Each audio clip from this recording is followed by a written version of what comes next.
This is the first time after winning the election BJP you have come here. How do you see the victory overall? I think, as I told you, this was a great victory, reaffirmation of faith on Prime Minister Narendra Modi.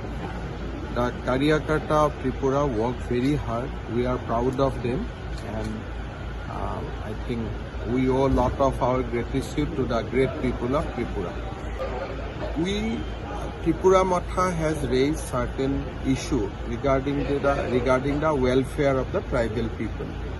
Without dividing the state of Tripura, we are ready to sit down with them. We want to talk with them. We want to resolve the grievances of tribal people, but we cannot talk of Greater Tripura land. Tripura will remain united. So within the Greater Tripura, whatever needs to be talked, whatever needs to be addressed, both central government and state government will be ready. That is my view. Little bit. Yeah. So on 7 there will be vote. On 8 Tripura, 7 it will be in Meghalaya and Nagaland. PM is coming? We have invited him. You have invited. Post-poll violence? Yes, sir. I think Tripura government is looking at it. Yes, and I am sure that situation will be normal.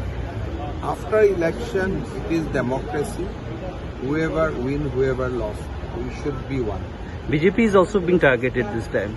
That is what I think. In democracy, there should not be post-poll violence, and that is not a good thing. And obviously, I am sure that Tripura government is looking at the issue. Thank you, sir. Thank you, sir.